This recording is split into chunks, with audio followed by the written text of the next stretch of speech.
O futuro está a mais de 4.000 quilômetros. Caso não vença o Mushuc Runa mais tarde no Estádio Olímpico de Riobamba, tchau Copa Sul-Americana.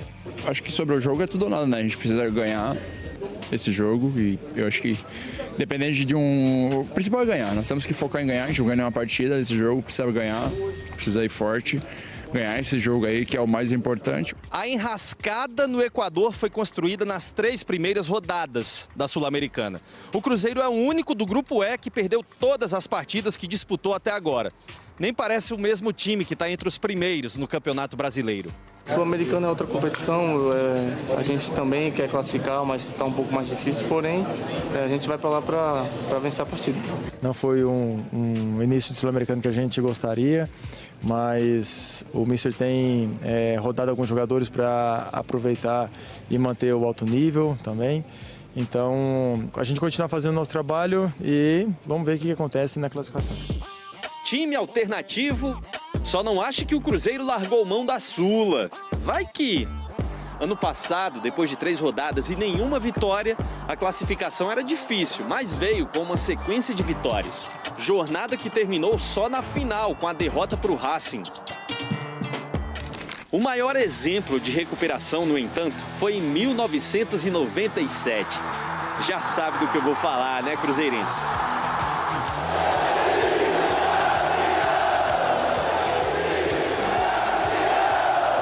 Não é à toa que o Cruzeiro é considerado gigante, né? Que ele consegue ressurgir, ele consegue crescer, superar situações assim tão adversas como no momento vem atravessando.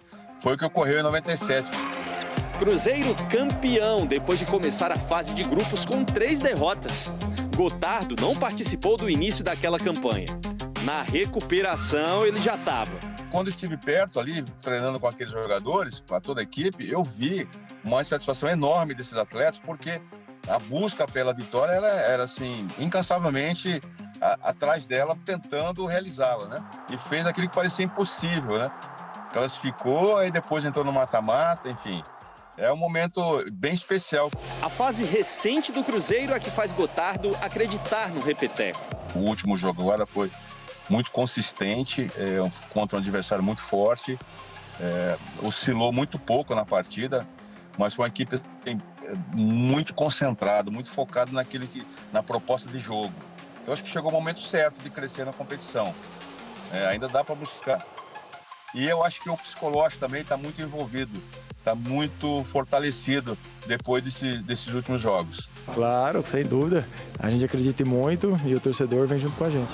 Hoje, se eu fosse o Leonardo Jardim, eu tentaria, de fato, minimizar qualquer risco de perder jogador nas competições que, para mim, nesse momento, realmente sobraram para o Cruzeiro.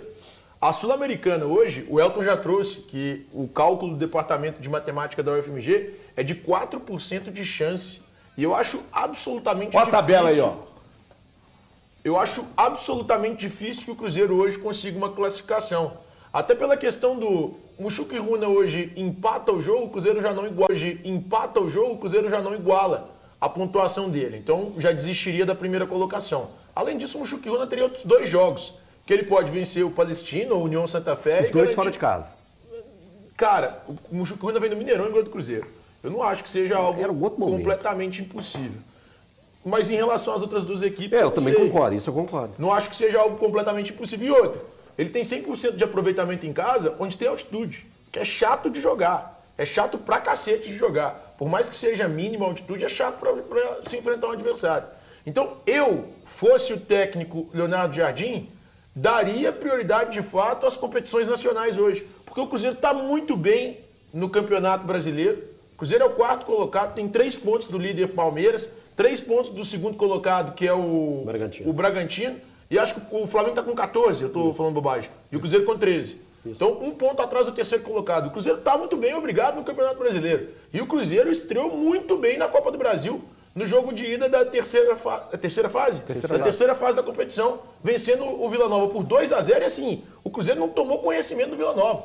Era jogo para 4-5.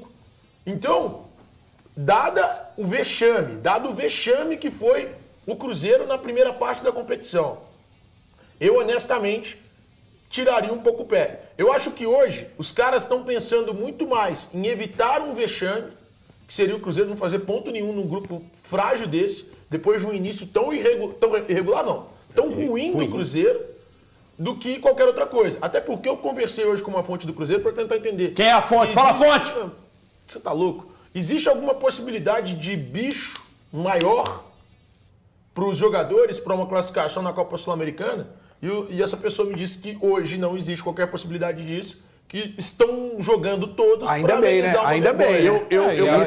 Os próprios jogadores que se colocaram nessa situação dessa. Eles querem para tirar. Exatamente. Agora, eu vou continuar com a minha ideia de que eu não tenho certeza, mas eu acredito muito que o Léo Jardim deve estar dizendo para os caras, vamos fazer a nossa parte e o que acontecer, aconteceu. Se a gente ficar em segundo e de repente entrar no play-off, pontos. Legal. 9 pontos abre a possibilidade do play-off. Abre a possibilidade do play-off. Então, calma lá. Eu não acredito nessa de que não vamos priorizar, não, vamos pensar como o Galante falou, não, vamos pensar no esporte lá. Cara, isso não entra na minha Mas você cabeça. colocaria o time totalmente titular, então, hoje? Não, eu colocaria quem está em condição. Se plena. todos os titulares estiverem em plena condição, você colocaria todos. Claro, condição plena, porque eu não acredito que todos estarão. Tem que entrar, mas isso aí que você está falando, você está indo contra o que o próprio técnico disse.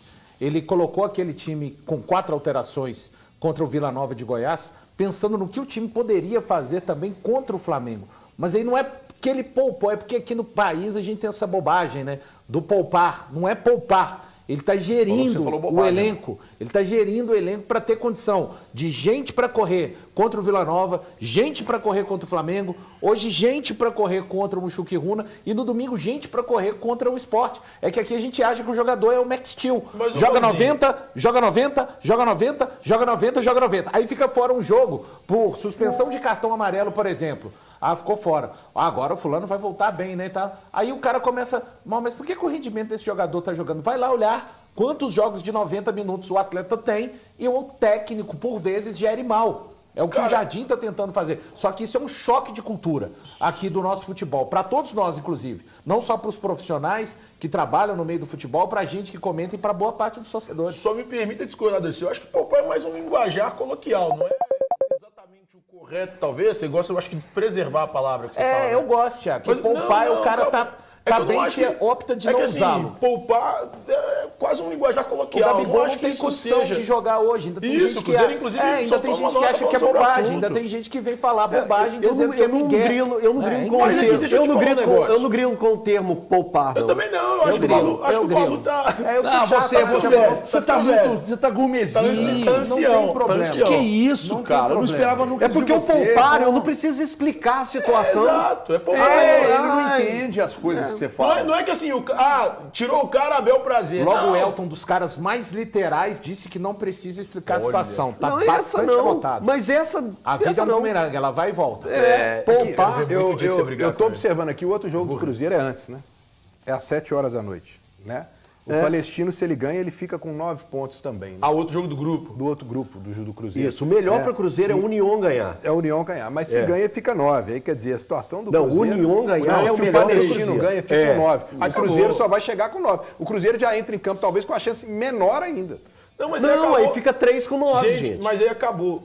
Porque se o Cruzeiro chegar com 9, uma hora Palestino... um dos dois... empatou... Acabou. Eu estava olhando aqui os outros grupos, é claro. Pode fazer até jogos com padre.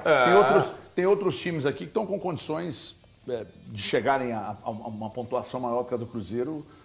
Então, assim, é muito difícil. Mas né, o que não dá para chegar na pré-eleição e falar, aí, rapaziada, só para desintoxicar. Até porque é uma vergonha. Dos 32 times, apenas 3, salvo engano, tem 0 pontos. É o Cruzeiro, o Racing do Uruguai e o Atlético Grau. Se eu não me engano, são os únicos. O Atlético Grau é muito bom, cara. Aliás, o Atlético Grau hoje vai fazer a boa. Contra quem?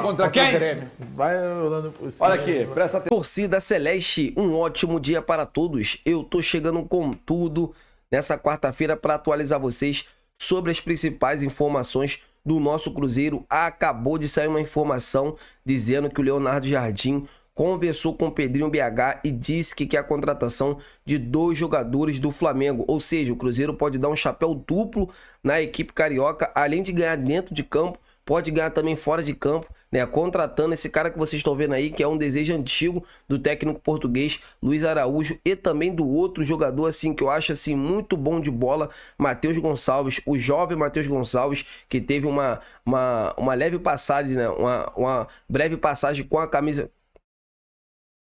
que teve uma breve passagem com a equipe do Bragantino. É um canhotinho também muito bom de bola, pode jogar de ponta, pode jogar também de meio de campo. É um jogador, além de ser jovem, tem muita personalidade, bate muito bem de fora da área, é um cara muito dinâmico, é um jogador que se encaixa muito bem, né, no esquema tático do Leonardo Jardim, né? Então assim, seriam 2 jogadores espetaculares para chegar na Toca da Raposa 2. Então eu quero saber de vocês, amigas e amigos, o que vocês acham de ver esses atletas, né, chegando aqui, né, na Toca da Raposa 2, vestindo a camisa do Cruzeiro, jogando muita bola. Seria uma boa? Deixa aqui nos comentários, eu quero ouvir a opinião de todos vocês. Eu tô indo nessa, a qualquer momento estarei de volta. Fiquem com Deus e até a próxima.